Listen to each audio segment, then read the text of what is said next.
Seja muito bem-vindo a mais um TikTok e hoje a gente está aqui para falar sobre a nossa história e como é que a gente entrou no chá.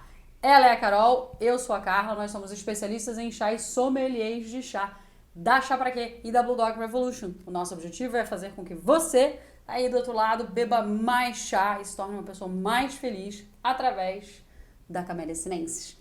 E também formar os novos empreendedores de chá do Brasil ou brasileiros que estão aí pelo mundo querendo trabalhar com essa paixão, com esse propósito que é o chá. Hey! E por que a gente está fazendo um TikTok da gente? É porque, bom, muitas pessoas perguntam sobre a gente, querem saber coisas sobre a gente e a gente quer explicar também como é que o chá entrou na nossa vida, como é que a gente se tornou empreendedoras do chá, Como é que a gente entrou na nossa vida?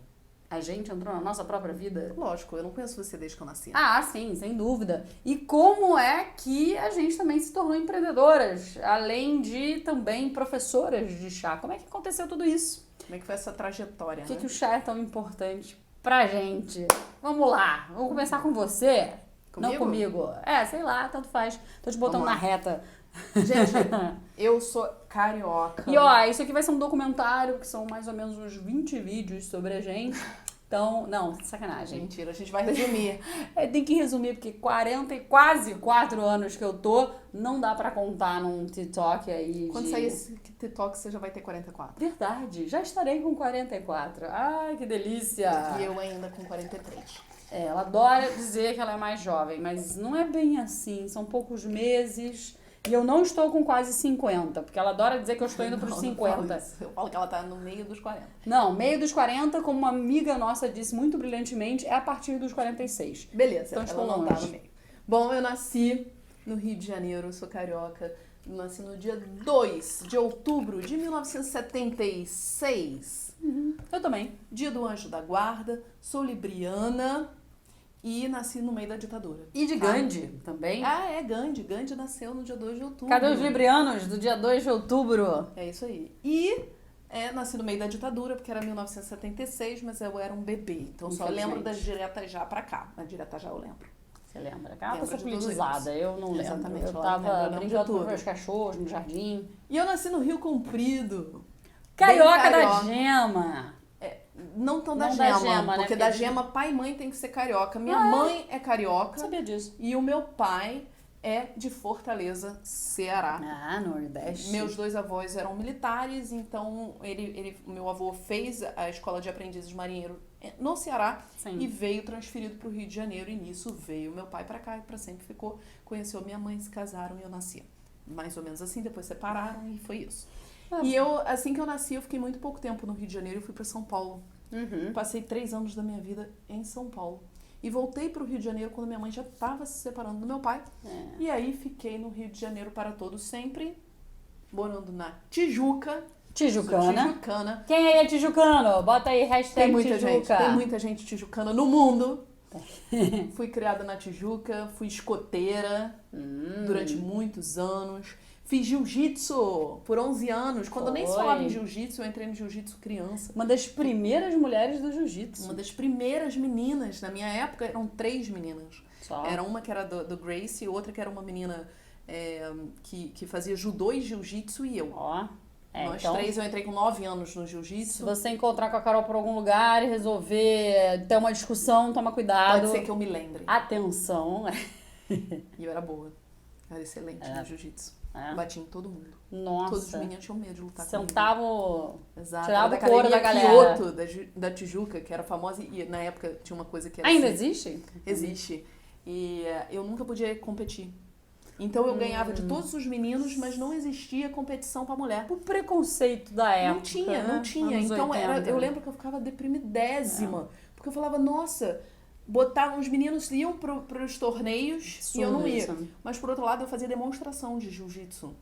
Porque era assim, como eu era uma menina, uma das poucas meninas, eu era pequenininha, a galera gostava de fazer comigo a apresentação, de botar assim, 5 caras me atacando e eu bati em todo mundo. Pena Nossa, que na época a não se Mulher gravava Maravilha. tanto essas coisas, né? Não, Minha mãe não ninguém tinha. gravava. Você tinha que ter câmera. Pois é, pra filmar, mas eu fazia isso e eu pá, bati em todo mundo, vinha com pedaço de pau, essas coisas, enfim. eu tenho essa história, né? Eu acho que jiu-jitsu foi um Super esporte que eu pratiquei poderosa. por muito tempo. Enfim, e aí morei na Tijuca até a minha vida adulta, até depois eu sair da Tijuca e fazer o caminho que todo tijucano faz, que é morar onde? Não sei, na Barra? Na Barra da Tijuca, Na gente. Barra, ou na Zona Pronto. Sul do Rio de A Janeiro. gente foi pra Zona Sul primeiro, depois pra Barra. Bom, eu acho que a minha infância eu resumi assim. Rapidamente. Era criança chata pra comer. Chata, chupava gelo, não queria comer. Não queria jantar e aí eu queria comer gelo no jantar porque eu imaginava pratos super sofisticados. Ai, ela chique ela, né? Minha mãe era muito básica na alimentação, como ela ainda é. Meu irmão também É o básico do brasileiro, né? Arroz, batata, carne. Isso, e eu não queria, eu queria coisas assim diferentes, né? Não queria Eu um só fui cardápio realizar gourmet. depois. Eu fui criada principalmente com a minha mãe e com meu irmão, que é 10 anos mais novo que eu. E eu tenho 2 irmãos também por parte de pai, que foi o meu pai, que se casou com outra pessoa. Então eu tenho 2 irmãos por parte de pai, uma irmã e um irmão. Eu sou a mais velha de todo mundo e tenho 2 sobrinhos, Primogênita. por enquanto, que são filhos da minha irmã. Meus irmãos não tiveram filhos, ainda guardo alguns sobrinhos. Ainda guarda? Aguardo, lógico. Max, Meu irmão tem 33 anos. Já tá na hora? Será? Meu irmão vai fazer 33. Mas meu irmão tem 32. Sua cunhada é novinha, deixa ela curtir a vida enfim, ainda. Por enquanto, é isso. E você, Carla, me fala aí da sua infância. Bom, eu sou uma estrangeira em terras brasileiras, então eu era pra ter sido paulista, meus pais já tinham se mudado em 71, eu acho, aqui pro Brasil. Como todo argentino que estava sofrendo com a política de lá. A política argentina já teve muito bem, by the way, há anos atrás, já emprestou dinheiro para o Brasil, estamos falando de muitos anos atrás. Mas teve uma época que meus pais estavam lá e estava muito ruim. Meu pai era publicitário, então a publicidade na Argentina estava ruim. Então meu pai falou, vamos embora pro Brasil, minha mãe topou, vieram com meu irmão, né? A mãe dela, se você não viu, tem um TikTok com a mãe Tem dela. um TikTok só sobre minha mãe. A mãe dela era modelo. Tem revistas tipo Caras com ela. Foi Miss, foi atriz também. Miss, atriz, fez novela na Largou Argentina. tudo pra seguir meu pai. Aí Coisas das mulheres da época. Da época acontecia. Bom, veio com meu pai, então eu era pra ter sido paulista, veio com meu pai, meu irmão. Tinha que ter nascido em São Paulo, porque meu pai começou a trabalhar em algumas empresas de publicidade da época em São Paulo, muito conhecidas. Mas minha mãe quis que eu nascesse na Argentina, porque ela já conhecia o médico, ela já tinha tido um parto super tranquilo. Falou, não vou experimentar. Não vou me aventurar nessa área, melhor ir pro seguro. Então eu nasci em Buenos Aires. Minha família toda é de lá, somos portenhos. Embora eu tenha um viés aí francês e espanhol por parte da minha mãe. Nasceu no dia 1º de fevereiro de 1976, portanto, poucos meses antes da Carol. E a parte toda do meu pai é espanhola. Bom, depois de uns 3, 4 anos em São Paulo, a gente talvez teria se conhecido por lá. A gente talvez tenha se conhecido em algum parquinho. Em algum parquinho, talvez a gente tenha brincado em São Paulo. Eu morava na Vila Mariana. Eu não lembro onde eu morava. Você morava no Itaim Bibi. Itaim Bibi, não Porque faço a sua ideia. mãe falou, lembra? A sua mãe falou o nome da rua, a gente viu. Ah, ela tá. era chique. Que chiquérrima, normal, gente. Ela morava no Itaim, era outra eu morava época, em Vila Mariana. Era outra época, outra realidade. Sim, a gente vem de realidades muito diferentes. A mãe dela é uma mãe solteira, batalhadora, que criou 2 crianças, funcionária pública, ralou pra caceta pra criar 2 crianças sozinha. Você não falou, a Carol ganhou bolsa na época de escola por ser cabeção, que ela é. Né? Eu já venho de uma realidade que meu pai fez uma boa situação econômica com minha mãe. Ele prosperou muito e aí a gente veio pra... para... O pai dela foi um publicitário muito, muito famoso. Na época, né? Ele era dos grandes publicitários do Rio de Janeiro, trabalhou em São Paulo, veio para o Rio de Janeiro com uma oportunidade de ser gerente geral de uma empresa e aí viemos todos, obviamente, juntos. Eu lembro que eu morei uns 3, 4 meses num hotel, eu achei o máximo aquilo. Adorou morar no hotel? Eu adoro, tudo de serviço, né? Você não tem que se preocupar com nada. E olha que eu era pequenininha, né? Sei lá, eu devia estar com 3, 4 anos também. Moramos alguns meses no hotel, depois fomos para uma casa. Eu sou bicho de casa, fui criada em casa, adoro casa. E com isso sempre tive muitos animais em volta. Meus pais sempre foram apaixonados por animais, graças a Deus. Adoro gato, cachorro, tudo, lagartixa. Teve pato, periquito, tudo ela teve. Coelho, aí já é uma outra história. Onde eu vou agora? Já pra faculdade. Você já morou na faculdade? Morou em São Conrado e depois na Barra. É. Então a Carla já era da Barra. Já era. Meus pais vieram pra Barra da Tijuca quando era considerado...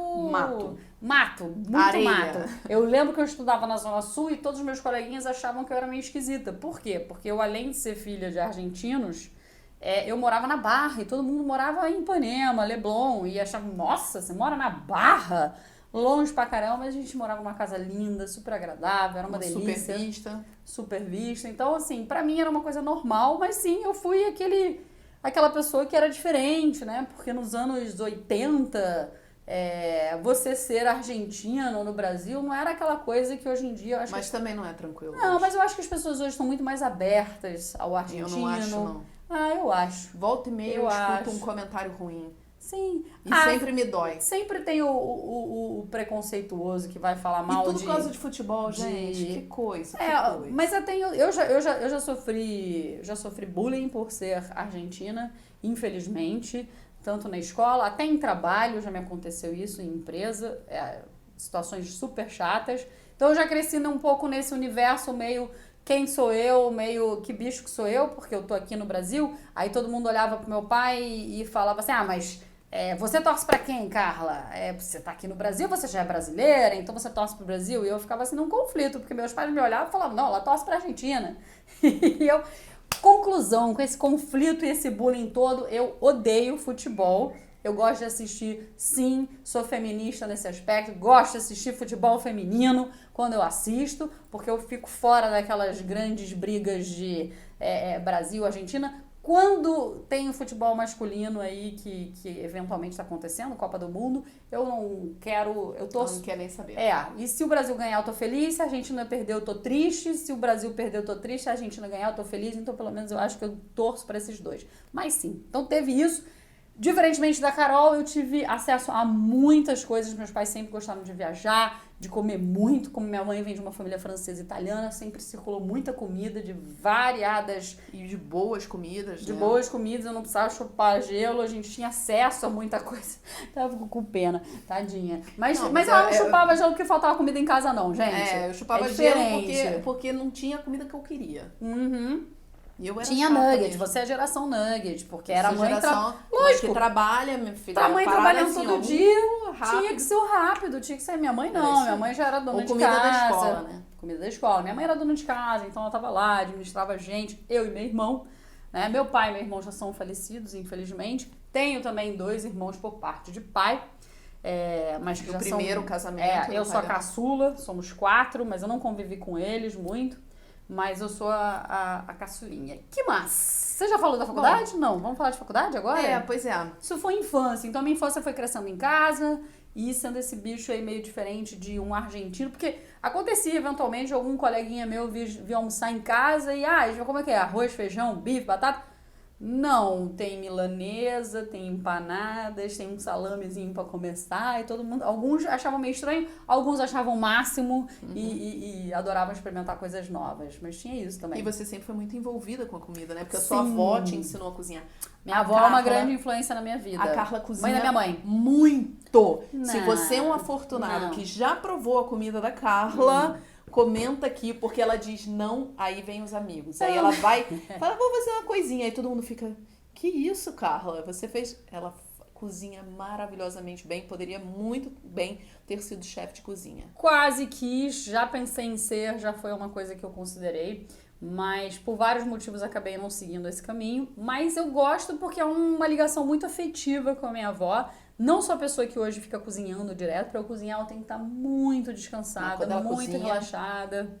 Acabou. Eu tenho aqueles pratos, ou aquelas coisas específicas que eu gosto de fazer, que minha avó me ensinou. Então tem essa coisa muito de coração mesmo, muito emocional. E aí quando eu faço, obviamente, entra toda aquela carga de afeto. A comida é isso, né? Muito afeto, muito sabor, é prazer, é troca, é a gente querer doar algo gostoso pra alguém.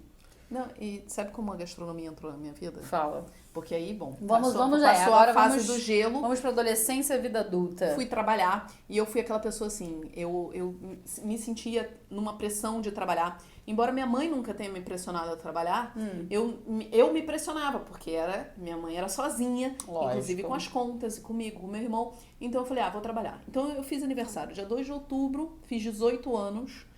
Eu acho que assim, na semana seguinte saí distribuindo currículo. Tem que trabalhar. Tem que trabalhar pra fazer extra Natal em loja. Nossa. E eu trabalhei numa loja lá no Rio Sul, na Guache. E eu lembro que viraram pra mim e falaram assim... Quem é carioca conhece. Eu fui reprovada em todos os processos seletivos pra vendedora. Que absurdo, né? Tudo. Até que chegou uma loja que falou assim, olha só, você não tem condição de ser vendedora não, tá? Gente, e eu sou super vendedora hoje, né? Anos 90, tá? Tem muitas... As pessoas falavam isso na tua cara Tem mesmo. muitas coisas esquisitas dos anos Exato. 90. Aí uma mulher me ligou e falou, você não tem capacidade, foi assim mesmo, pra ser vendedora, pra fazer nada disso, mas você pode ser empacotadora. Tá. E na época era tipo assim, R$250 salário. Que era um bom dinheiro pra época. Que não era nada. Não mas era nem pra nada. época, Nem 250 pra reais. época, Não 200 era reais, era cruzeiros, cruzados, sei lá. Nem qual era moeda, mas era pouco dinheiro, cara. Era como se hoje alguém falasse pra mim assim, beleza, olha só, vou te dar isso daí, toma aqui R$400. 100 pra você reais, trabalhar que nem uma cor. E eu tive a ascensão mais rápida da história do negócio, né? Porque eu fui lá empacotadora, mas eu era empacotadora que falava inglês. Eu fui trabalhar no Rio Sul tinha muito gringo. Eu comecei a atender inglês os gringos, acabou que no final eu era subgerente em 30 dias. Por conta do inglês, o inglês te Por conta ajudou. do inglês me ajudou muito. E, na verdade, eu fiquei mesmo o tempo do Natal, mas eu não aguentei, porque a vida comerciária é uma coisa muito pesada, ainda mais quando você é vendedor, ou quando você é gerente, ou quando você é empacotador, é muito pesado. Naquela época, nego abusava. Eu acho que hoje em dia, não sei como é que tá essa parte de shopping, de loja. Pesado. Mas tinha uma coisa que era normal você chegar pra uma pessoa e dizer, você não serve pra isso. Isso hoje é feio. Melhoramos. Era feio. Eu acho que tá melhorando. Espero que esteja melhorando. Claro. Quem aí tá, né, de repente, nessa situação, procurando, né, ou já teve agora, vendendo no Natal... Cara, não deixe ninguém te tratar desse jeito, isso é muito feio. É feio você dizer isso. E era uma carga de trabalho Só que insana. na nossa época isso era permitido. E era uma carga de trabalho insana. Era de domingo a domingo, eu abria e fechava a loja. Teve uma hora que eu fiquei com a chave da loja, eu abria e fechava. E aí a minha mãe mesmo chegou pra mim e falou, eu não criei filho pra ser escravo. E aí, depois disso, eu fui ser telefonista, amei, mas era temporário, porque a Embratel era pública, então eu era do 111 ou do 333. Gente, porque quando você ligava antigamente, pra ligar a cobrar ou pra ligar pra alguma pessoa, você tinha que ligar pra telefonista, a telefonista atendia. Eu fiz isso. Se você tem apertava botões assim, ó. Menos de 30 anos, você não tá entendendo o que a gente tá falando, mas era um processo lento pra ligar internacional, né? Era. E a gente completava a ligação. Ou no estado, né? Pra ligar pra outro estado. Aprendi a falar ligação, a cobrar em vários idiomas. Em japonês, em chinês. E até hoje eu sei muito código. Alguns sei. Até hoje eu sei muito código de cidade no Brasil e fora do Brasil por causa disso. Verdade. Eu sei DDD de quase tudo quanto é lugar. É verdade. Quando a gente tem todos os nossos alunos que vão entrando, aí eu vou adicionando a galera no WhatsApp. E eu vou dizendo de onde é. Que a gente faz o contato direto, os alunos têm acesso direto ao nosso telefone. E aí eu fico assim, 51, Carol, é da onde? 27, é da onde? 61, é da onde? Ela, tal lugar. É verdade, daí, né? É daí. E aí, com isso tudo, eu paguei meu curso de piloto de avião. Eu me formei piloto de avião com 18 anos, na verdade. Quando eu fiz 15 anos, eu falei, eu quero dinheiro, porque eu quero ser piloto de avião. Peguei o dinheiro, paguei todo o meu curso, tirei o brevet de piloto. Então, onde você tirou essa ideia de ser piloto de avião, assim? Essa época eu não sei. Mas eu adorava avião. Eu era apaixonada por avião. Então, eu fui pilotar avião. Eu tirei o brevet antes de tirar a carteira de motorista. Algo que eu nunca faria. Pois é. E eu hoje fico pensando, né? Porque hoje tenho meio que medo de avião. E eu pilotava aviãozinho, ia sozinha, decolava sozinha um avião. E voava lá sozinha com o avião e depois botava ele no chão sem morrer. Isso realmente é uma coisa incrível. Mas foi a minha primeira profissão, realmente, eu acho que foi a aviação. E eu paguei também um curso de comissária de bordo. E eu entrei na Varig como aeromoça. Aos 19 anos de idade. Antiga Varig, se você também tem menos de 30 anos, você não sabe o que é a Varig, mas a Varig foi uma das grandes empresas brasileiras de aviação, né? Era E sensacional. eu fui aeromoça. Você era chiquetésimo, né? Era outra coisa. E eu fui aeromoça. Você comia comida de verdade. Tinha talher. Não tinha aquela coisa de biscoitinho, amendoinzinho. Não, imagina eu que fui ser aeromoça da classe executiva e primeira classe. Ah, chique. E eu fui treinada por nada mais, nada menos do que Dânio Braga. Dânio Braga, que na época estava começando no vinho, né? Ele Ele já era do conceituado. vinho, ele era um sommelier de vinho, famoso, talvez um dos primeiros mais famosos. Ele começou nos anos 80, né? Quando o vinho começou a entrar no Brasil. E todo mundo que abriu o ABS Rio também.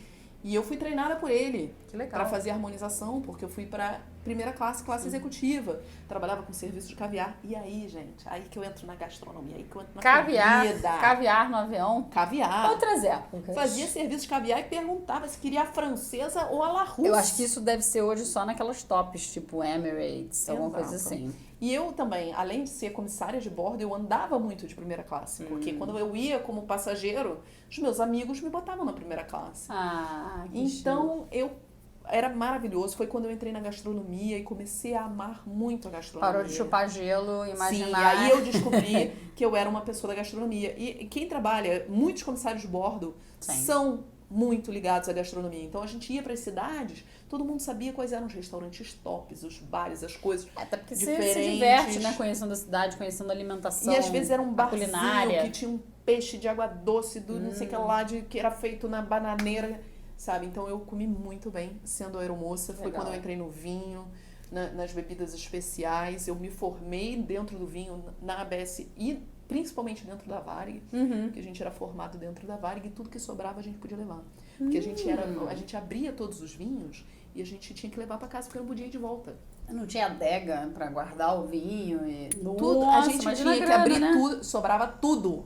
Jesus. Então a gente levava. É, lógico, não vai... Então, gente, mas tinha que ser reutilizado pro próximo voo. E eu vou loucura parar isso. na faculdade, porque aí você pode pegar um pouco mais esse pedaço. O que aconteceu? Quando eu vi que a Varig estava quebrando... Sim, ela faliu feiamente, infelizmente. Exato, mas eu saí bem antes de falir, né? Quando eu vi que ela estava quebrando, eu falei, gente, eu tenho que fazer uma faculdade, porque eu só tenho 2º grau, vou me lascar. Eu fiz 6 meses de geografia, mas eu não tinha gostado. E aí foi que a geologia entrou. Dentro da geografia, eu tinha feito aula de geologia e tinha gostado bastante.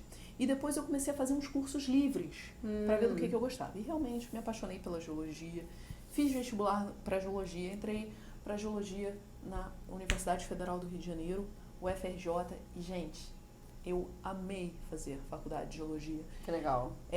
Parecia que eu tava no Discovery Channel, sabe? Era algo assim fantástico. Metade da faculdade eu fiz sendo aeromoça. Embora isso foi uma loucura. Tem foto dela estudando enquanto tá voando, assim. Não, consegui durante um ano, eu consegui ir pra ponte aérea.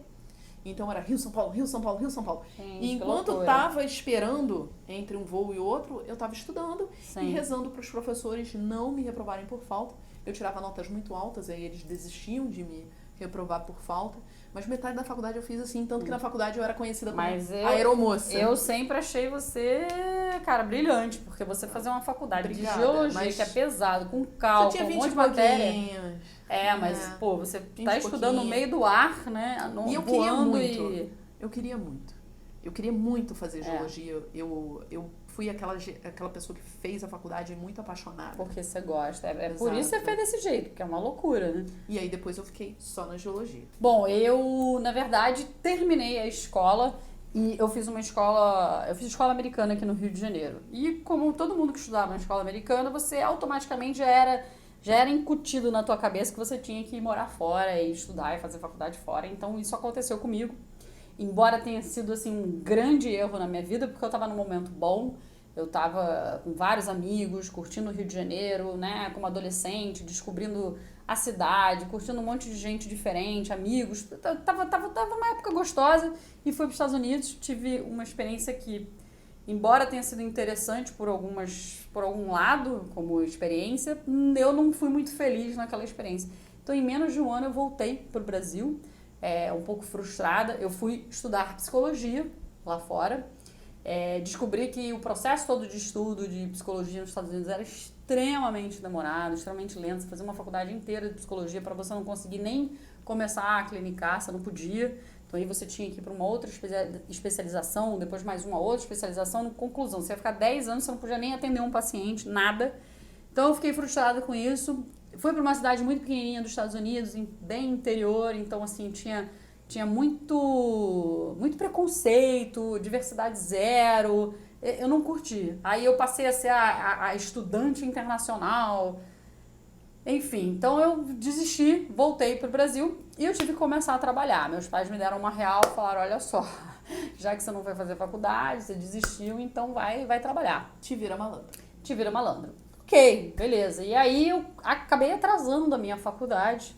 Foi um longo processo aí, eu comecei a ter que trabalhar, então trabalhei de várias coisas. Um dos meus primeiros trabalhos foi como professora de inglês. O inglês também me ajudou muito nisso, né? A me salvar. O inglês dela é maravilhoso. Ter dinheiro, começar a rodar, começar a me sustentar, porque eu tinha que me sustentar.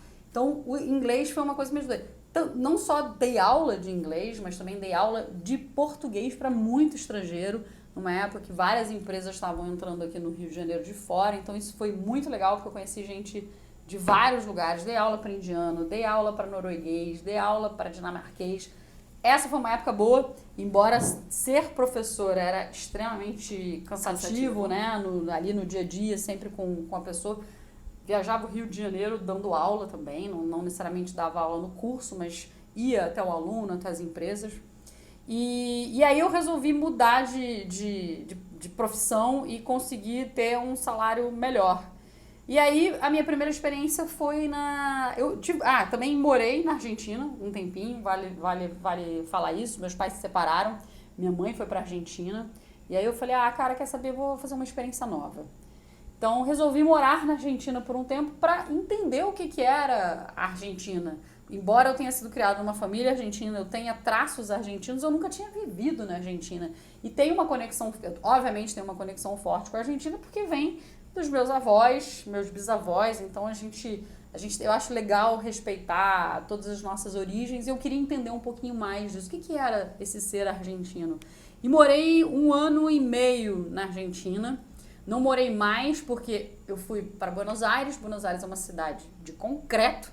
Eu tinha saído daqui do Rio de Janeiro, que é uma cidade com verde, mar, tudo colorido, montanha. É a maldição do carioca. É a maldição do carioca. A gente vicia no Rio de Janeiro. E eu peguei uma época muito ruim em política. Eu trabalhei numa empresa que a empresa simplesmente faliu. A gente não conseguiu nenhuma indenização. Então, assim, eu me vi de repente com as duas mãos, uma mão à frente e outra atrás, não é assim que fala? Cara, como é que eu vou pagar aluguel? Como é que eu vou me virar? Voltei pro Brasil, que estava numa situação boa. Isso foi em 2001. Mas foi bom também, porque eu me reconectei com meu avô, que eu não tinha tido muita... Eu era muito mais ligada na minha avó. Tive a oportunidade de estar com meu avô por perto. Minha mãe também, que estava lá, estava voltando às raízes dela, às origens dela. Então foi uma época gostosa, conheci várias pessoas, fiz vários amigos. Foi uma época boa por um lado, mas difícil economicamente. Então voltei correndo pro Rio de Janeiro e a primeira oportunidade que eu tive foi para trabalhar como assistente trilingue temporária na Shell, é uma empresa de petróleo. E aí eu falei, acabei de chegar com 2 cachorras na mão, as minhas cachorrinhas já estão no céu, falecidas. Eu falei, vamos começar, 3 meses de trabalho, beleza. E aí, daí, eu fui fazer... Obviamente que ela foi efetivada na Shell. Sim, graças a Deus fui efetivada na época, eu tava com a grana super apertada. Foi efetivada na Shell, e aí que as nossas vidas se cruzam. Sim. Aí é onde a gente se conhece. Exato, a Carla tava lá na Shell. Eu já trabalhava há um tempo, já tinha sido efetivada, era secretária de várias áreas, né? Secretária trilingue de várias áreas, atendendo gringos e brasileiros também. E aí, eu me formo em geologia. Isso. Passo pelo processo seletivo da Shell. Que só tinha uma vaga para 1 milhão de pessoas. Mas aí, nessa época, eu lembro que eu falei... Cabeção. Por que não vai ser eu? Pode ser. Ela acreditou. Acreditei. Isso aí é legal. A gente sempre tem que plasmar o que a gente quer, jogar pro universo. Eu quero. Você quis com muita força. Quis muito e eu entrei. Seu primeiro emprego como geóloga, geóloga. seu primeiro trabalho. E aí eu entrei na Shell. E aí na Shell é onde a gente se conhece. Sim, Isso gente foi 2004. Isso, a gente foi apresentada por uma amiga nossa. Eu organizava vários eventos, Carol estava num desses eventos, e aí a gente se conheceu. Exato. E eu, logo depois, você estudou geologia no avião, eu estudei biologia na van. Porque eu saía do trabalho, né, da Shell, num horário, assim, correndo, né, pegava uma van para ir até o outro lado da cidade para fazer faculdade. Então, Carol fez faculdade pública, eu fiz faculdade particular, como todo mundo que tem que trabalhar e estudar faz faculdade particular, e eu fazia faculdade à noite com uma galera. E então a minha van, 1h30 para chegar na faculdade era estudando. Então eu estudei na van, com a galera falando lá, um monte de coisa. A gente se conheceu em agosto de 2004. 2004, é verdade. Estamos entrando no 16º ano juntas. Exatamente. É verdade. Bom, e aí ficamos nesse mundo do petróleo. Eu fiz a minha carreira, passei no concurso da Petrobras. Carol migrou vários. Carol é camaleoa também. A Carla ela foi da Shell para Statoil, Sim. que é a de petróleo estatal norueguesa. E eu, minha filha, eu rodei. Porque... Carol é mais rodada. Exato. Mas é porque você foi acumulando várias... Eu vou defender ela, tá? Porque tem gente que ela é rodada. Tem gente que diz que ela é rodada. É porque ela foi acumulando várias experiências em diferentes empresas que eu acho o máximo. Isso é o que faz ela hoje ser, na parte dela da geologia, uma geóloga hiper completa. Eu, na verdade, não é que eu fui de uma para outra. Eu sempre não quis estar no mundo corporativo.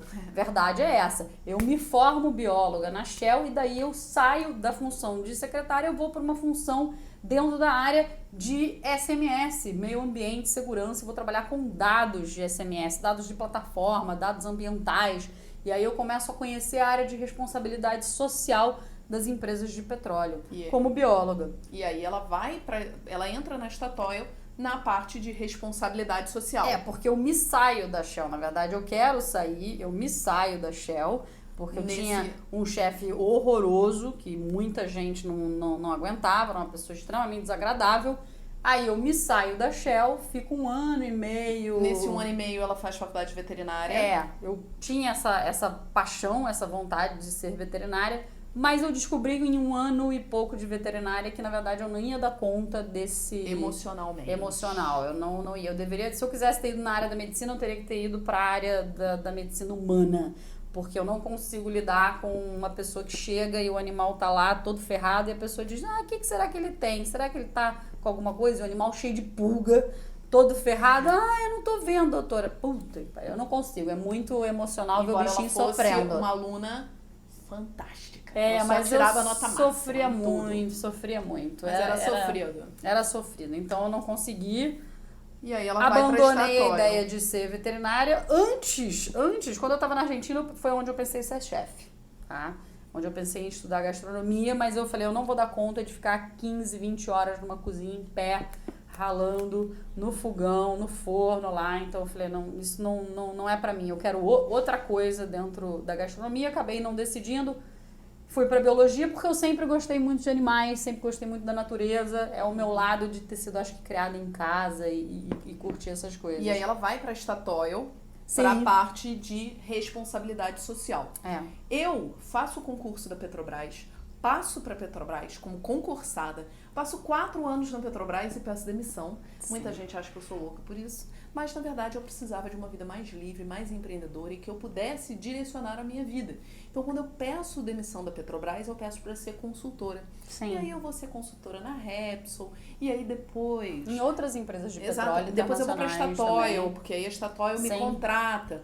Da Statoil eu vou para Petra. Gente, aí eu rodo. Eu vou para a Statoil porque a oportunidade de trabalhar numa área de responsabilidade social é uma coisa que eu sempre me conectei. Porque no colégio eu fiz muito trabalho voluntário. E também participei do que era na época, nos anos 90, super avant-garde da minha professora de biologia, que era você trabalhar no clube de responsabilidade, não era responsabilidade social que chamava, era clube de alguma coisa social, onde a gente fazia muito trabalho voluntário também. Ir para a responsabilidade social era uma forma de dizer, bom, eu vou trabalhar com um viés mais humano, tinha abordagem também da biologia, fui trabalhar com pessoas, responsabilidade social, dentro do mundo do petróleo, trabalha com um público específico, uma comunidade específica, que são os pescadores artesanais do Brasil, que são pouco reconhecidos no nosso Brasil, embora eles representem uma grande quantidade do peixe que vai para a mesa dos brasileiros. Então, assim, e aí exatamente nesse momento onde entra o chá na minha vida. Eu vou fazer uma viagem para a Noruega e tava um frio ensandecido. Tava lá toda agasalhada, perfeita, mas estava num jantar de trabalho e no final do jantar, mesmo a gente estando num lugar fechado, os noruegueses nos espaços internos, eles... É quentinho. É mais quentinho, você tem que tirar 1, 2, 3 casacos. Mas eu tava já cansada, com frio, e aí a moça que tava atendendo a gente falou assim, você quer um chá? Eu falei, não gosto de chá. Não, mas a gente tem uns chás muito bons, não quer provar? Eu tinha que agradecer essa mulher até hoje, saber quem é essa pessoa lá na Noruega, porque a mulher mudou a minha vida. E aí ela falou assim, não, ela me convenceu. Eu falei, tá, o que você tem? Chá de quê? Aí ela falou, eu tenho vários. E aí eu pesquei camomila. Camomila eu curto, camomila. Que nem é chá. Que não é chá. Mas tudo bem. Se você chegou aqui hoje, a gente veja nossos TikToks que a gente explica isso, mas se você já nos conhece, já sabe que camomila não é chá. E aí ela me trouxe uma camomila que eu fiquei enlouquecida. Falei, gente, que camomila mais gostosa. E era um saquinho de pirâmide cheio de florzinhas, as flores lindas, gordinhas. E realmente foi uma experiência bizarra. Eu falei, da onde que é esse chá? Me mostra a marca. Aí ela trouxe a caixinha. E aí voltei pro Brasil. Quer dizer, fui comprar no supermercado lá. Revolution Tea. Que é uma marca americana, não é norueguesa.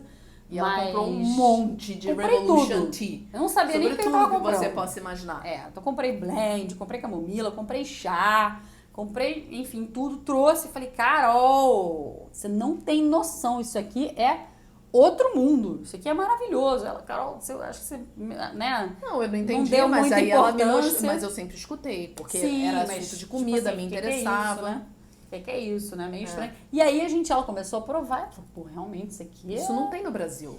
Isso é interessante, não tem aqui, a gente nunca viu, ainda mais esse saquinho pirâmide lindo, que a camomila ficava toda infladinha, foi assim uma super experiência. E aí ela começou a pesquisar na internet. O que era esse Revolution Tea, aí comecei a entender a terminologia do chá realmente, a gente começou a pesquisar. Então você começou a pesquisar a escola. Foi. E aí a Carla eu quero estudar com isso, cara, isso aqui... Foi me mexeu, foi um bichinho, foi bom. E aí ela achou a Escola Argentina de Chá. Sim, que é de Rosário. E aí eles estavam com uma turma aberta de Tea Designer, né? Que também é conhecido como Tea Blender. Tea Blender. É quem faz as misturas de chá com outras coisas. Qualquer blend que você compra, ele foi pensado por uma empresa e essa empresa geralmente tem um entendido no chá, alguém que possa fazer, a gente poderia criar isso também. São pessoas que conhecem o chá profundamente e sabem fazer essa mescla. Carol é Tea Blender formada também. Isso. E aí o que aconteceu? A gente foi ver o valor do curso, era um curso caro pro que a gente podia pagar. No Brasil não tinha nada. nada. A gente falou que só uma vai fazer.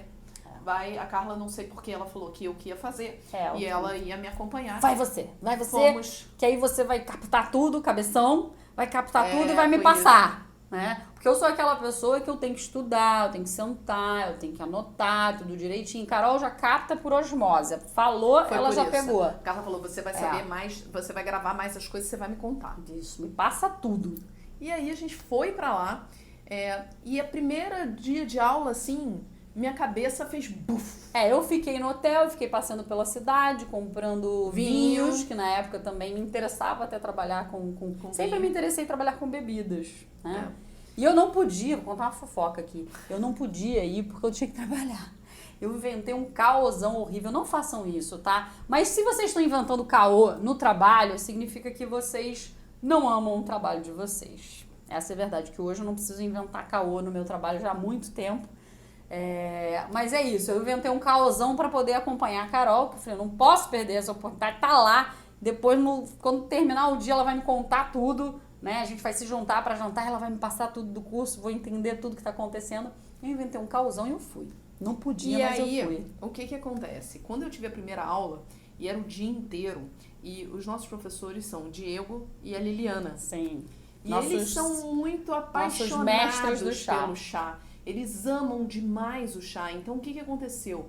Eles passam esse amor. E o meu primeiro dia de aula foi que eu descobri que camomila não era chá e essas coisas todas. O que era chá. E eles, dando chá pra gente provar, dando chá pra gente provar. Cara, foi um dia inteiro. Quando eu chego, eu falo pra Carla, não sei nem por onde começar. Eu sei que você chegou encantada, assim. Carol falou assim, não, você não tem noção do que eu vi. Você não faz ideia do que eu vi. Aí eu, nossa, mas o que você... Foi. E aí eu começo a falar pra ela. Não sei, cara, é muito foda, é lindo.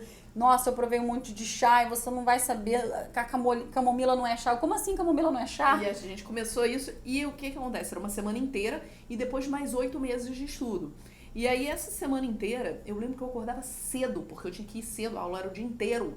Era de manhã até o final do dia. Sim. E eu acordava cedo e eu falei pra Carla, eu sempre lembro disso que eu falei pra você. Eu virei pra ela e falei... Porque eu era uma pessoa que não gostava de acordar cedo. Hoje eu já tô mais ok com acordar cedo.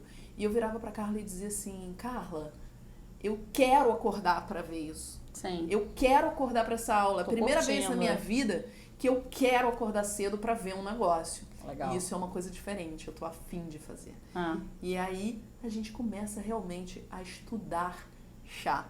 E o chá vira um grande companheiro da Carla no trabalho dela, porque as coisas vão se complicando, ela começa a não gostar do trabalho, porque ela já não estava muito gostando. Eu sempre me olhei no mundo corporativo meio prisioneira do mundo corporativo, né? Até porque eu entrei porque eu estava precisando ganhar, precisava trabalhar como todo mundo, pagar conta, sobreviver. Eu tinha acabado de voltar do Brasil quando eu comecei na Shell, precisava alugar um apartamento, senão eu ia morar onde? Na rua? Não tinha ninguém para me dar um suporte naquela época. Meu pai me deu por um tempinho, ali 3 meses, mas falou, você vai se virar, né? Eu falei, sim, óbvio, vou me virar, vou alugar apartamento. Então era como eu comecei, mas não era a minha praia, era muito rígido, horário fechado, né, isso me dava um sufoquinho, bastante. E o chá me ajudou, porque eu comecei com a experiência da Carol, a Carol trouxe vários chás pro Rio, e aí a gente, né, saiu do saquinho, a gente começou... a ser a louca do chá. A louca do chá e provar folhas soltas, a gente começou a entender esse universo. Começamos a ganhar de presente, porque os amigos falavam, elas gostam de chá, então vou comprar um presente. Aí trazia, dava pra gente. E a gente começou a provar. E a verdade é que eu comecei a incorporar ele no meu trabalho, porque eu comecei a sentir que ele estava me fazendo bem. Esse clique foi muito importante, que com certeza aí é onde entra antioxidante, cafeína e L-teanina, principalmente. E eu tenho uma experiência muito legal no trabalho de perceber, eu tinha minha garrafinha, que basicamente eu fazia infusão, tirava. Então, o meu negócio era ter uma água quente. Então, uma água quente, eu percebi que o momento que eu preparava o meu chá, e não precisava, às vezes, ser um preparo, aquela coisa da cerimônia, de separar muito tempo, porque eu tinha uma garrafinha super prática. Então, às vezes, eu botava a água, estava começando uma reunião, pegava caderno, caneta, pegava a água quente ali na máquina da Nespresso, que tinha no trabalho, fechava, botava o infusor para baixo, tava começando a reunião, meu chá infusionando ali. E aí eu comecei a aprender, a observar a folha, ver tempo, temperatura. Joguei muito chá fora, com certeza, mas eu consumindo, eu comecei a perceber que ele estava me fazendo bem. Era mais fácil enfrentar o dia longo de trabalho, de demanda, de todas as coisas que a gente tinha que fazer com o chá. E eu sempre falo que eu tenho um momento que eu tô ali curtindo o chá. A gente começou a fazer muito chá em casa, começamos a fazer chá gelado, explorar chá gelado. Na época só tinha aqui no Brasil quem? A Tal Chá, de São Paulo, que era só online, não tinha nenhuma outra loja para comprar. A Chaê veio depois, veio muito depois. A primeira loja, se não me engano, foi a loja do chá. A primeira loja, na verdade, foi a loja do chá, mas eu não achei ela na internet, que era a da Carla. São Paulo. A gente foi a São Paulo e a gente comprou, trouxe, mas online, pra gente que tava no Rio de Janeiro, era Tal Chá. E aí a gente começou a fazer misturas, criar suchá, criar chá gelado. Como eu venho dessa coisa, dessa criatividade que minha avó me ensinou na cozinha, eu não tinha medo de errar. Então fui criando receitas, fui mudando, aperfeiçoando. E tem uma coisa que eu me lembrei agora, que é o seguinte, em 2011, né, eu tive um problema sério na boca, que eu tive que fazer uma cirurgia. Tive um tumor na boca e eu tive que fazer uma super cirurgia. E a cirurgia era em São Paulo. Não era maligno, mas ele era muito ruim agressivo, localmente. E aí a cirurgia era em São Paulo. Sim. E eu tive que ir algumas vezes antes, depois pra cirurgia e algumas vezes depois. Pra poder fazer check-up. E a gente aproveitou isso, esse momento que era pra ser um momento tenso, pra conhecer locais de chá em São Paulo. E aí a gente conheceu a Tea Connection, a gente conheceu a Chaie, a gente conheceu a loja do chá. Sim. Então o chá tava amenizando aquela situação tensa. Que a gente tava de eu tenho que fazer uma cirurgia, aquela coisa toda. Que foi difícil. Esse eu acho que é onde ele também entra mais na sua vida. Pra mim foi muito isso. Eu comecei a sentir que no escritório ele tava me fazendo bem, eu tava mais tranquila. Isso não quer dizer que eu tava feliz com o meu trabalho. Mas a gente tava o chá ele estava ajudando o nosso dia a dia, a gente era consumidora, a gente começou a ser aquela consumidora forte, mas até então a gente não pensava em trabalhar com chá. Não. E a gente começa a pensar em trabalhar com chá quando realmente dá uma merda. Bem grande na nossa vida.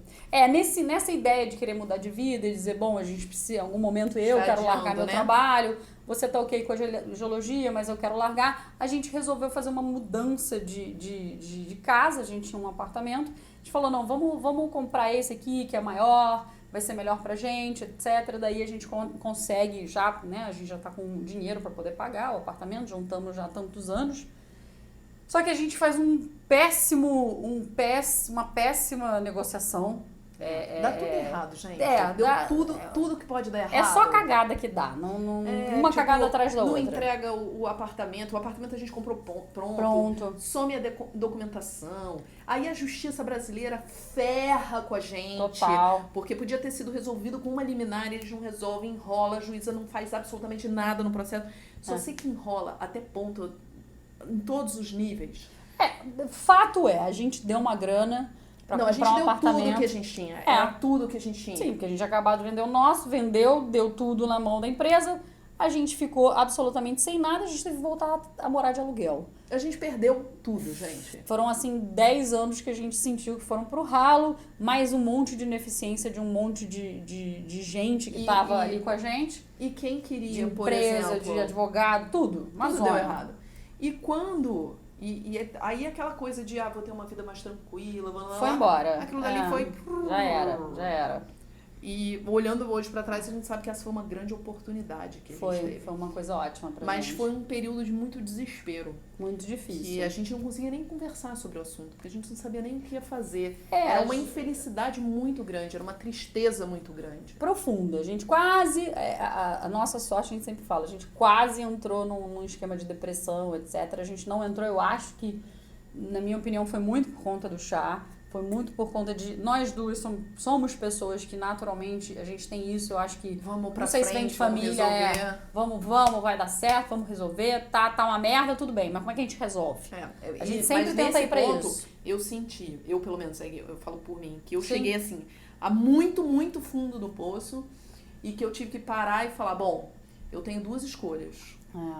Ou eu vou lidar com isso, ou eu vou sucumbir, vou morrer, vou ter um troço, vou ter um ataque cardíaco. Lembra que você falava? A Carla achava que eu ia morrer do coração. Eu lembro, tava preocupada, porque tava muito estressada. E aí eu lembro que eu fiz, que o chá me ajudou muito, foi que a gente fez o seguinte, um pensamento que a gente fez foi assim, vamos fingir que não tá acontecendo isso. Tá tudo bem. Vamos fingir que tá tudo bem. Que tá tudo certo. E que a gente não consegue resolver o problema agora, então a gente vai ter que... É o que tem. Vamos fingir que está tudo bem, que tudo vai ficar bem. E vamos olhar o que tá bom, de fato.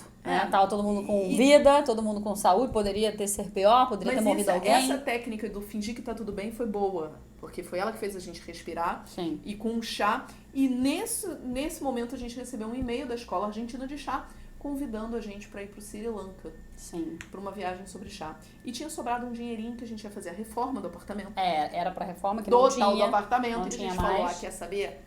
Dane-se tudo, vamos para o Sri Lanka. Eu não sabia onde era o Sri Lanka. Vou torrar esse dinheiro com essa viagem. Literalmente. E eu não Toque. sabia, tipo, uma semana antes, minha mãe falou, mas minha filha, onde é o Sri Lanka? Eu fui ver no mapa com a minha mãe onde era o Sri Lanka. Tanto que a gente chega no Sri Lanka sem saber que era chá preto. E eu principalmente, porque a Carol já gostava de chá preto, eu era a do verde e dos oolongs, eu já tinha identificado isso, porque eu não sabia fazer chá preto. Na verdade é essa. Ninguém tinha me ensinado a fazer, mesmo bebendo muito, ainda não sabia fazer. A gente estava na categoria tea lover, não de especialista ainda. Exato. Então a gente sabia algumas coisas, mas realmente a gente ainda não sabia tanto fazer. E aí a gente chega no Sri Lanka. Aí a Carol me fala, a gente vai aprender aqui tudo, pelo que eu vi, é de chá preto. Eu, oi? Não, tá de sacanagem, ferrou, porque não tem como. Eu não curto chá preto, só chá preto? O que eu vou fazer? Eu falei, não vou fazer essa aula, não tem como. Eu falei, não, já pagou, a aula tá aí, vambora. Eu falei, ai, tá bom. E aí, gente, a gente entra no Sri Lanka. E foi no Sri Lanka que pela primeira vez a gente viu uma plantação de chá. E a gente sentiu aquela energia, aquela força de uma plantação de chá. E a gente viu os trabalhadores do chá. E as pessoas que viviam de chá, nossa cabeça fez assim, Abre. Abre porque você tem um respeito por aquelas pessoas que estão ali. Você pensa, gente, essa pessoa tá aqui, debaixo do sol, é uma mãe de família, catando com uma destreza, com um bom humor, para ganhar o dinheiro dela, para fazer o sustento da família dela. As crianças estavam ali assistindo um monte de gringo errar na catação, rindo pra caramba da gente, isso que era legal, porque eles têm esse bom humor no Sri Lanka. Mas é isso, é você entender que aquela mão daquela senhora que de repente você não vai conhecer nunca na sua vida se a gente não tivesse do lá, é responsável por o chá que tá chegando aqui pra mim, num pacotinho, através de uma empresa A ou empresa B ou loja C, não importa, e que eu vou consumir aquela energia que estava lá do outro lado do mundo, no Sri Lanka. Essa sensação é incrível.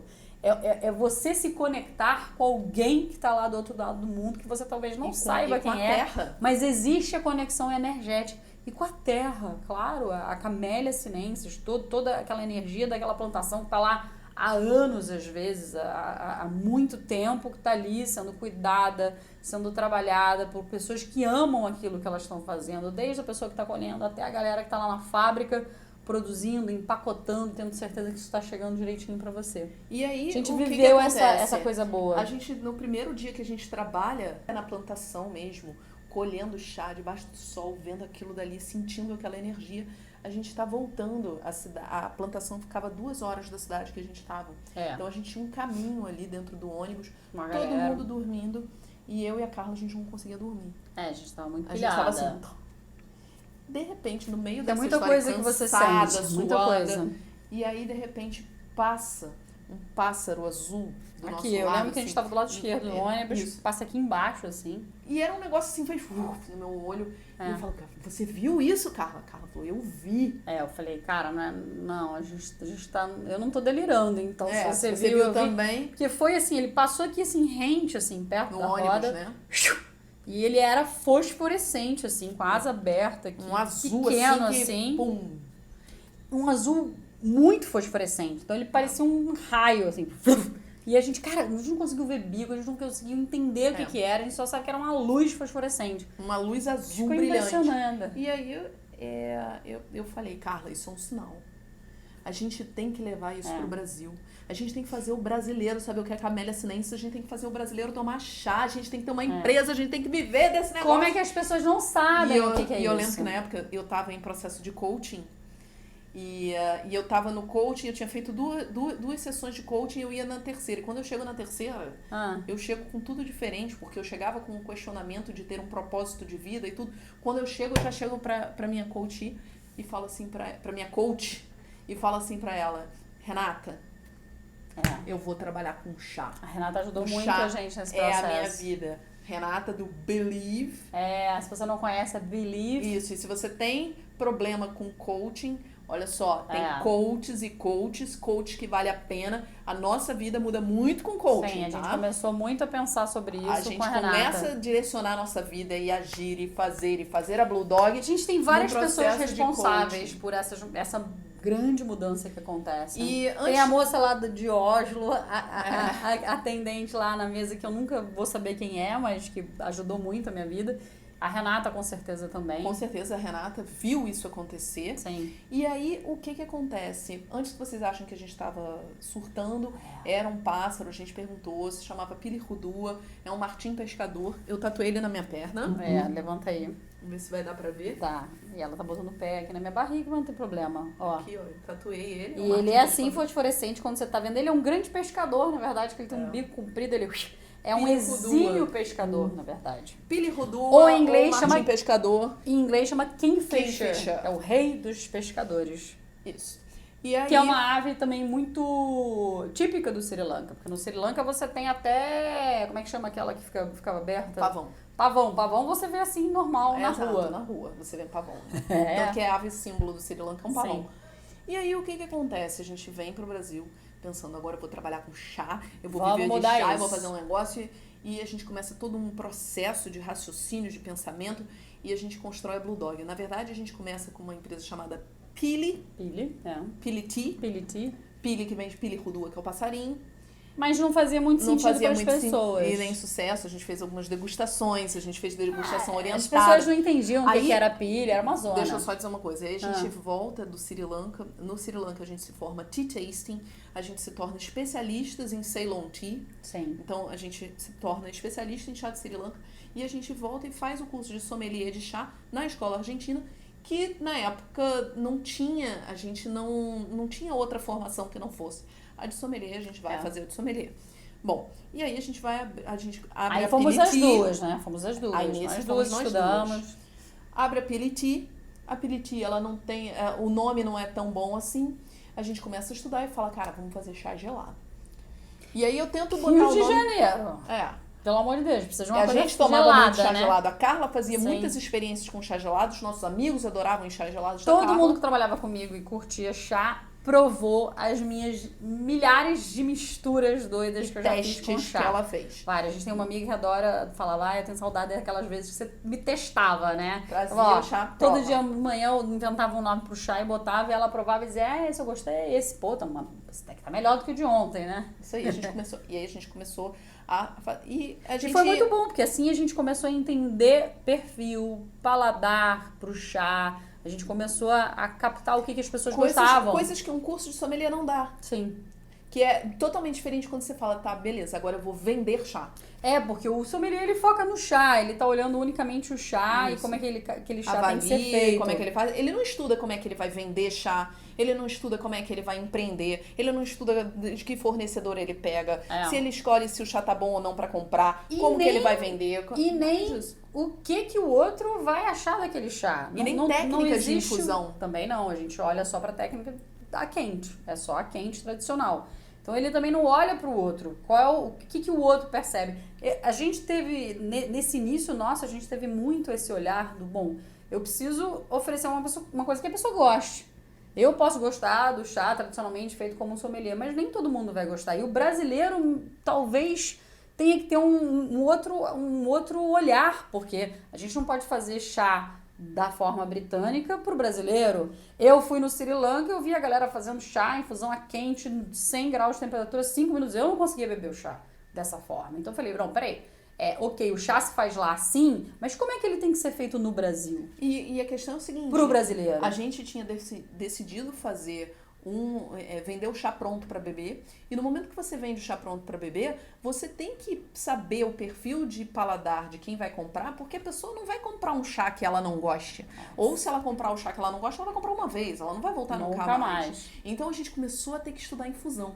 E aí, só para eu falar o nome da empresa, de Pili Tea eu falei, vamos botar Bluebird, seria o pássaro azul. Sim. Só que quando eu fui fazer uma pesquisa no INPI para ver Bluebird, tinha milhares de empresas com o nome Bluebird sapato, Bluebird, não sei o que lá. Eu não conseguia o domínio, eu não conseguia nada. E aí é que a gente vem pra Blue Dog Revolution. Porque a gente gosta de cachorro, óbvio, né? A gente gosta de animais. Então... Aí a gente vai pra Blue Dog e o Revolution, que é a revolução do chá. Era a revolução que a gente queria trazer no Brasil. A gente queria fazer uma revolução, a gente queria fazer o brasileiro tomar chá. Que a gente ainda quer e que a gente ainda faz através dos nossos alunos. Que a gente fala naquele início ali, quando a gente se apresenta, a gente fala, e desde o início sempre foi esse o nosso objetivo. Fazer o brasileiro beber mais chá. Aliás, se você quiser conhecer um pouco mais da Blue Dog, nossa empresa de Isis, a gente tem um TikTok só sobre ela. Só sobre ela. Que aí E a gente aí, entra gente, a fundo na Blue Dog. Porque senão esse TikTok aqui vai ficar enorme. É Se enorme. eu entrar pra falar da Blue Dog. Mas enfim, gente, nasceu a Blue Dog. A Blue Dog teve muito, muito A sucesso. gente trabalhou muito, a gente vendeu muito chá, a gente errou muito também. É esse aprendizado e esses erros e consertos que a gente traz para os nossos alunos. Exato. De o que é empreender, é um ponto. No mundo do chá. E o que é empreender no mundo do chá, porque as pessoas se colocam muito essa questão, né? O que é empreender? Eu até entrar na Blue Dog, eu não tinha empreendido num negócio. Eu nem sabia o que Eu era tinha empreender, empreendido na minha vida, tinha gente. empreendido Minha no família, trabalho. a galera fazia concurso público. Meu pai foi empreendedor, minha mãe também. Então, assim, a palavra empreender é uma palavra que a gente poderia botar até em discussão, né? O que é empreender para você? Mas a verdade é que a gente, pensando em negócio, a gente aprendeu a empreender com a Blue Dog, com toda a nossa experiência que a gente traz também de vida, de trabalhar em mundo corporativo Mas, grande. gente, até você pegar o chá e botar pra alguém, botar a mão no bolso, tirar o dinheiro e comprar, existe um conhecimento que não teve nada, nenhum curso, nada que ensinou. preparou a gente. A gente aprendeu no campo de batalha, fazendo e errando. Errando infusão, gastando chá demais, fazendo besteira. A gente, sabe, gastando dinheiro com o que não devia gastar. E isso daí deu uma bagagem pra gente, que depois quando a gente vem pra Chá Pra Quê e que a gente abre a nossa escola de especialistas e empreendedores do chá, a gente traz isso. Com a paixão, com todos esses... Com a técnica. Com a técnica, as infusões, técnicas de infusão, variadas técnicas de infusão. Então a gente, na verdade, percebeu que ser apenas sommelier não ia botar a gente pra trabalhar, porque o sommelier, ninguém hoje emprega o sommelier, porque a gente tem um mercado que está crescendo. Na verdade, até no mundo eu me questiono. É um mercado que está crescendo, mas é um mercado muito, muito imaturo. O dono de um restaurante, o cara de um hotel aqui no Brasil, ele não sabe o valor de ter um sommelier dentro da equipe de alimentos e bebidas ou dele. um sommelier que faça consultorias pontuais. Isso é o que deveria começar. Eles não sabem, eles estão servindo muito chá ruim porque eles achando não sabem que estão arrasando. Isso. É isso. E cada vez mais, como a gente tem consumidores que estão cada vez ficando mais qualificados, você que está aqui assistindo nossos TikToks, começando a beber chá, está começando a gostar de chá, cara, você vai pra uma loja, um lugar, e você vai dizer, pô, esse chá tá ruim, fizeram ruim pra mim, não fizeram legal, o que eu faço em casa é muito mais gostoso. Aí a gente começa a ser mais exigente com o que estão servindo pra gente. Começa a sair do chá de saquinho pra ir pra folhas puras. O sommelier não tinha trabalho. E o sommelier, sem essa bagagem toda de empreender no chá, dificilmente ele consegue viver de chá. Tem sommeliers que empreendem, isso não é impossível, mas ele não vai quebrar ter... a cabeça. Vai quebrar um pouco a cabeça. Como a gente quebrou. E não vai ter tanto o olhar do empreendedor. E a gente vendendo chá pra caramba, a gente começa a perceber que muita gente quer entender de chá. E é aí onde entra a Chá Pra Quê? Porque a gente começa a vender, parecer DVD, né? Vender, e muita gente perguntando o que é isso, o que é lignina, o que é antioxidante, o que é camélia sinense, a gente falou, não, peraí, calma, vamos, respira um pouco aqui, beleza, a gente parou de fazer a produção da Blue Dog porque a gente quer levar ela para uma escala um pouco maior, que artesanalmente não daria, e isso inclusive faz parte do que a gente ensina para os nossos alunos, essa transição, como fazer, que aliás você tem que pensar ela desde o início. Qual é o teu objetivo, se você quer ser só artesanal, escalabilidade, se você quer escalar, se você não quer escalar, tudo isso tem que ser pensado. E aí a gente começa a ver que a gente precisa dar aula e precisa ensinar mais sobre isso, que a gente precisa ter mais pessoas entendendo o que é chá, mais empreendedores. E a gente vê que a nossa função de fazer o brasileiro beber chá, a gente estava aqui no Rio de Janeiro, chegamos em São Paulo, a gente ainda estava muito limitado. Sim. E aí é o momento que a gente cria Chá Pra Quê como canal para difundir a cultura do chá. E aí a gente fala, vamos deixar essa mensagem, porque o nosso objetivo é o Brasil inteiro. Sim. Vamos fazer o brasileiro tomar chá e saber de chá, mesmo que ele não esteja tomando a Blue Dog, mesmo que ele não seja nosso aluno, vamos difundir, vamos fazer as pessoas beberem chá. Como escola de chá, a gente quer que todo mundo beba chá através dos nossos vídeos, dos nossos conteúdos que a gente dá gratuitos por aqui. Sejam os vídeos grandes como o TikTok, são esses aulões, ou nos vídeos curtinhos que a gente também coloca, tanto aqui como no Facebook, como no Instagram, a gente está nas redes sociais. Mas sim também formar a galera que quer sair do tea lover para ser um especialista, que quer realmente fazer entender de chá. Fazer o mesmo que a gente fez, pegar essa paixão e dizer, caraca, é isso. Vou viver disso. Que legal, eu quero viver dessa energia, quero que essa energia gostosa do chá, essa paixão também possa bancar a minha vida, também possa pagar as minhas contas, como a gente faz hoje. E o que aconteceu? Na verdade, a nossa escola de chá ficou tão grande que a gente se dedica, tanto a escola quanto o canal, começou a crescer numa proporção tal que hoje isso domina 99% do nosso tempo. Domina o muito. meu é 100% do tempo, lógico, além da casa, além das crianças peludas. Carol ainda é... Eu presto consultoria. Hoje ela escolhe o trabalho que ela quer dentro da geologia. Graças ao chá. Eu escolho dentro da geologia o trabalho que eu quero. Geralmente eu pego consultorias que não são todos os dias, e que ela por gosta. tempo, 1 ano, 2 anos de contrato, então eu ainda tenho as consultorias dentro da geologia. Que ela curte. Mas o chá, a nossa escola de especialistas e empreendedores de chá, que hoje tem mais de 125 alunos na plataforma, Sim. Provavelmente na hora que sair este TikTok, a gente já vai estar com mais. Sim, com certeza. Porque a gente tem uma turma que tá abrindo agora, recentemente. A gente tem uma turma extra, que na verdade, quando você estiver assistindo isso aqui, já vai ter passado, né? Já vai ter passado essa turma. E o que acontece? A gente dá apoio aos alunos 1 a 1. A gente dá o nosso WhatsApp pessoal para os alunos. E, gente, quem é nosso aluno sabe. Pergunta, a gente tá sempre ali, respondendo. Sempre. Então, hoje, a Chá Pra Quê, ela ocupou um espaço muito grande na nossa vida. A gente pretende retomar a Blue Dog. Sim, em algum momento, se tudo der certo A gente precisa ter o tempo para conseguir fazer isso. Hoje, a gente está ganhando o Brasil com a nossa missão, não só com o canal, com pessoas do Brasil inteiro que estão assistindo, mas também com a escola. Sim, e eu tava aqui procurando, eu tava tentando achar... Internet. Não, mas eu já botei internet, eu tava tentando achar aqui se eu consigo achar...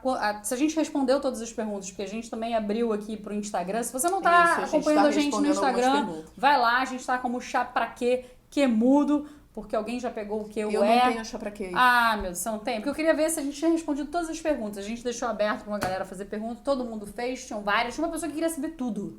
Eu acho que a gente falou tudo. Eu acho que a gente falou tudo, mas não dá, porque são 44, 43 quase Se ficou alguma dúvida, pergunta pra gente que a gente responde no Stories. Sim, a gente responde no Stories, a gente responde diretamente aqui no YouTube, no Facebook, que também esse vídeo vai estar em todas as redes sociais que a gente está presente. Isso aí. Eu acho que a gente resumiu um pouco da nossa história. E da nossa vida. Mais do que isso, só se você vier pro Rio de Janeiro tomar um Kung Fu ou um chazinho na Teamaker com a gente. Exato, conversar com a gente. Para bater um papo. Pessoal, mas eu acho que é isso, né, Carla? Sim, e sim. Hoje a gente vive de chá.